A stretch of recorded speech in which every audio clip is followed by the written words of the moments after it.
What can give your drone footage that really cinematic look and help protect your drone camera if you have a crash? Yep, ND filters. So stick around to the end to see some really cool comparisons of Avata 2 footage using various ND filters versus naked footage. No, not that sort of footage. Yesterday, when we had summer in the UK, it gave me the ideal conditions to grab some test footage using ND filters with the Avata 2. So accompanied by my son Tarquin, not his real name, I'm not a complete psycho, we headed out to a remote field to do the test. I didn't want the Mini 4 Pro to feel left out as well, so we let it join in the fun, and even allowed it to chase the Avata around for a bit. Now I know this isn't my first ND filter video and definitely won't be my last. Full disclosure, it's just an easy excuse to show off the Avata 2 footage. But in case you're curious, I'll do a quick recap on what ND filters do and why you need them. And if you're fed up of ND filter stuff, well, just turn the volume down or something. Apart from some higher end models of drones, such as the DJI Mavic series, most consumer drones have a fixed aperture. What's an aperture? Well, that's the hole that the camera lets the light through. Now, with most consumer DJI drones, this aperture is quite large, which is great because it means that it lets a lot of detail in different lighting conditions.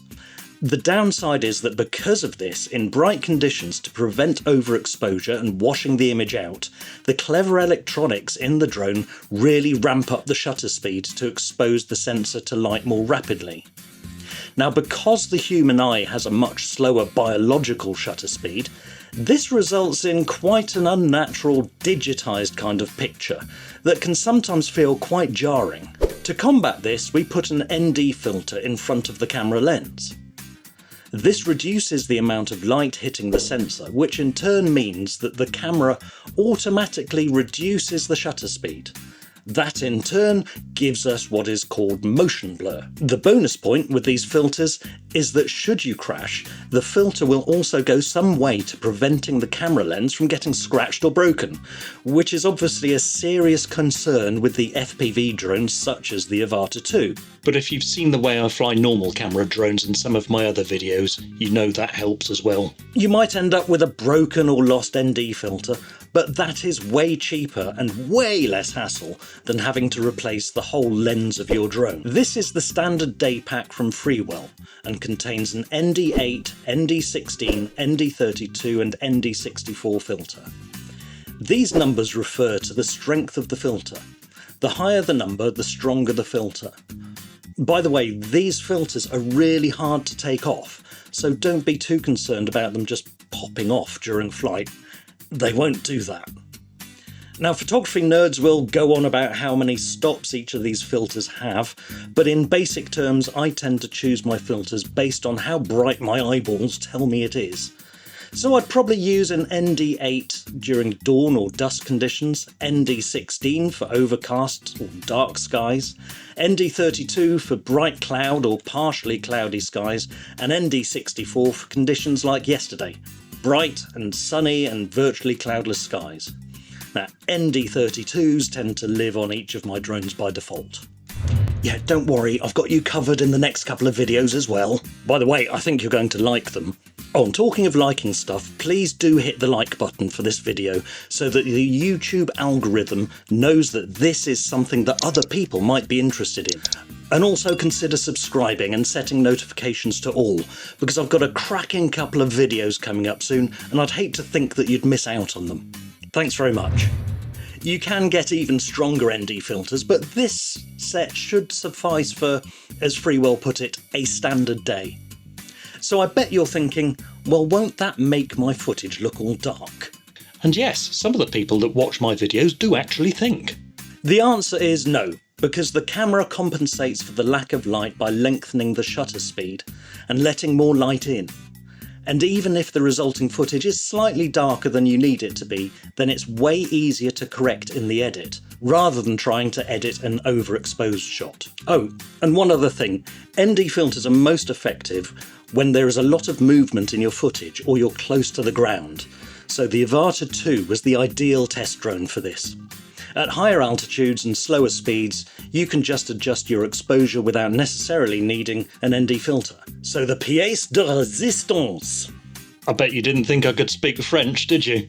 I got Tarquin to fly the same route as fast as he could, using the Avata 2 with the Motion Controller 3, starting with no filter, then stepping our way up through the filters from ND8 up to ND64.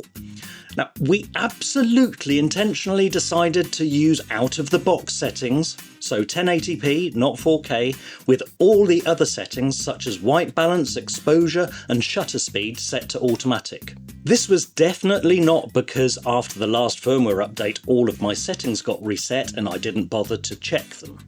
That would only happen to an idiot. Not you, obviously. But for the hard of thinking out there, always check that your custom settings haven't been reset after a firmware update. ND16. Go.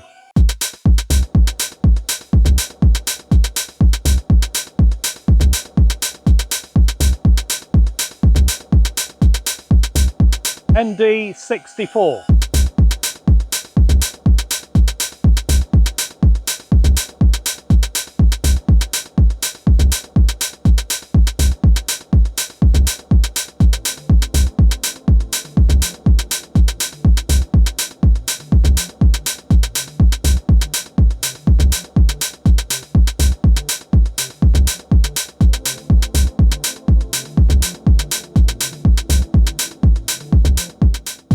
So flying down this lane, progressively stepping up the ND filters, starting with no filter, you can see how jarring some of the faster moving footage is.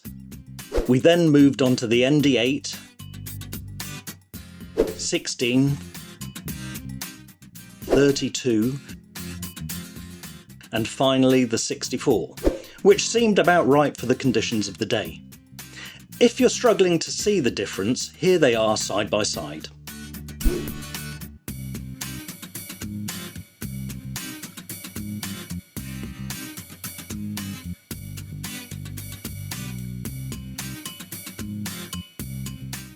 And if we freeze the video, you can definitely see that the higher the ND filter, the more motion blur you get.